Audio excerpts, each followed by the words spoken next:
Hello again and welcome back to another one. And 2026 has certainly started with a bang, and not just in the hip-hop space if you've been following the news. And if you were with us for the last video, you remember that Papoose got into it with 50 Cent by posting AI-generated videos of 50, and 50 Cent wrapped things up a few hours ago. He can't be stopped. Now what? Now we wait. And the report of the most streamed rappers on YouTube Music in 2025 looks to have caused a bit of coping and seething from some hip-hop fans who are in disbelief. And we also got to hear from Big Sean about his all-time collaborations, where he briefly shared some stories about Eminem, and this is coming just days after a certain Detroit rapper was out here being salty. Unless it's Big Sean, he ain't did with nobody. You feel me? They got the same skin color as us. You feel me? Like, and we'll expand on this later. And starting with 50 Cent, after he called out Papoose for posting those AI-generated videos that look like the kind of women that Papoose chooses to go for according to 50 Cent, 50 clearly wasn't done, as 50 decided to post a clip about why Remy Ma had enough of Papoose that led to their breakup. My ex might be the least income making person that I've ever been with. Ever. Hey, brought y'all home some dinner from work. Calvin, you can't keep feeding me and your baby hamburgers and french fries every goddamn night. So what the hell do you expect me to do? Get a real job.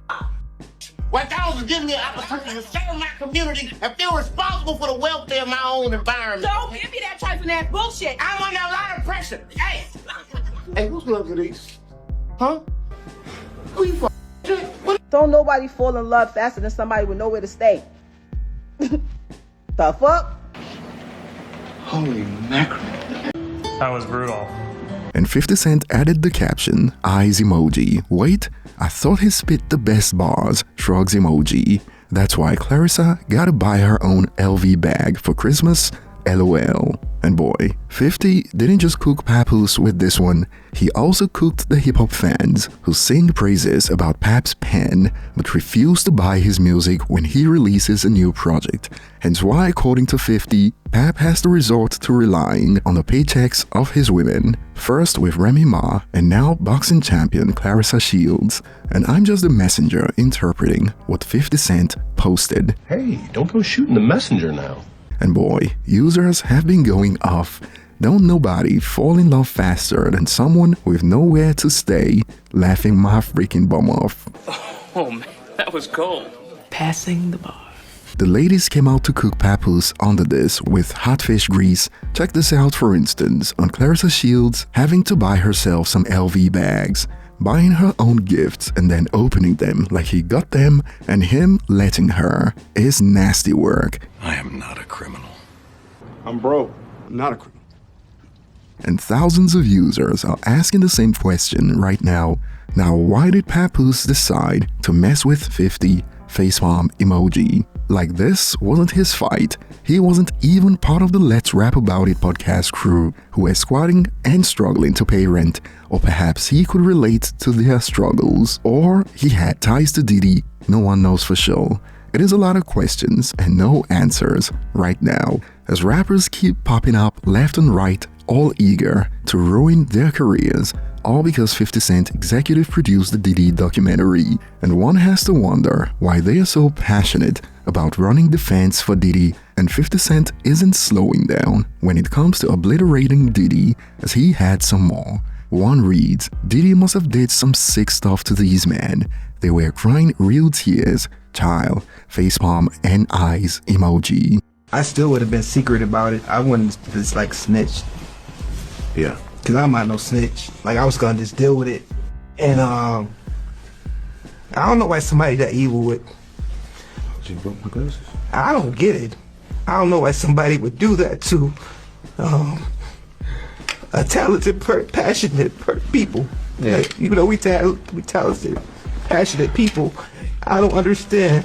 No, it's okay, bro.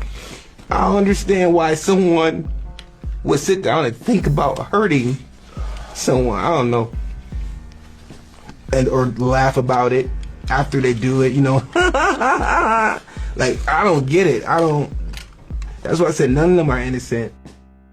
I'm not here to expose anybody, but none of them are innocent, man. Like, none of them are innocent. Y'all all coming after this man for millions of dollars when y'all were a part of it as well.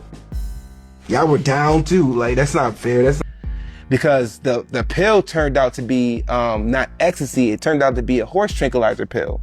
Now I have to go to mental health every month and get a shot in my arm and shit, like I told you earlier, because I dealt with trauma of someone trying to hurt me when I got home. I started hearing voices in my head from the effect of the horse tranquilizer pill. I started hearing voices in my head, and the voices were telling me that, not to sound extreme, but that's what the voices said, that Puff was gonna kill me, or they were gonna kill me. I thought everybody that were down there that laughed in that video were trying to hurt me. Me through the incident that happened at Fashion Week that led to you and Dunn breaking up. So I was in Rochester, New York. I get a call from Diddy stylist. He's like, I need you in Fashion Week to do some events, to make some money. That's what artists do. We go to events, we take pictures for the media, for the blogs. I'm like, okay, cool. And 50 posted that with the caption, "Bro, facepalm emoji. It is so much more Diddy done, but damn, look what these people were saying." And all these alleged victims, but some rappers still chose to run defense force for Diddy like he was the victim because of the documentary, and users started to go off.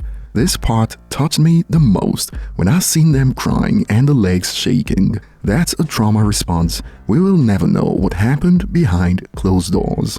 And it is crazy times we live in. All these stories out there, all while the likes of Fabulous, Mano, Jim Jones, Dave East were out here condemning the documentary, to the point that even Charlemagne was out here shocked by these people. Majority of people who are accusing him of something are black.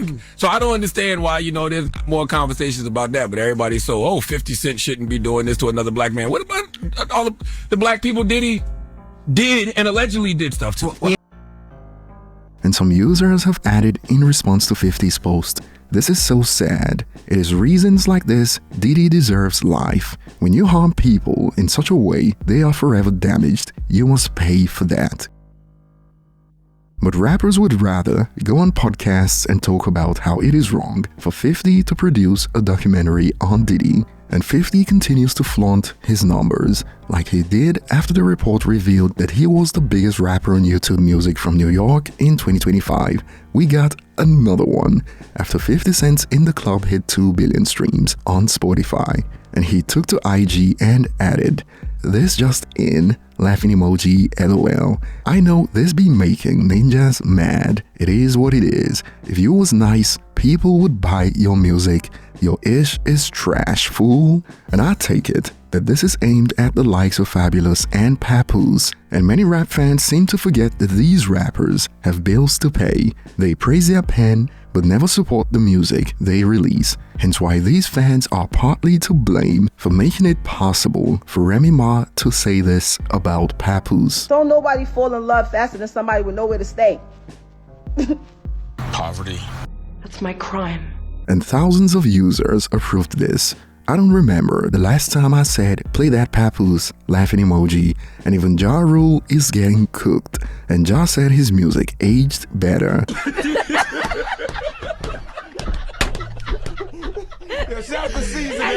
Funny, isn't he funny? Funny guy. And speaking on rap fans seething over reports that they find surprising, we've been getting some wild takes in response to Eminem leading the charge for 2025 on YouTube Music. Cap, nobody listens to Eminem. I thought we got past this. Bad firmware is just bad firmware. And perhaps the most hilarious so far was people using Google's AI as proof that this report is somehow wrong.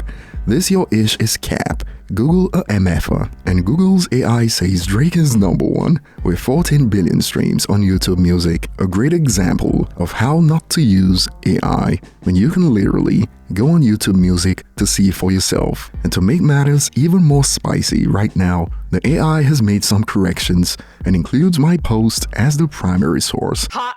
Gotcha. And the seething continued. Eminem is garbage.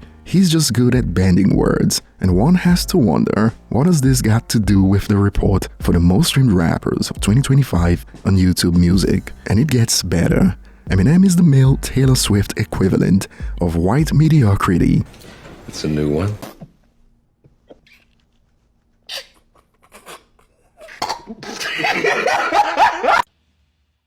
Damn.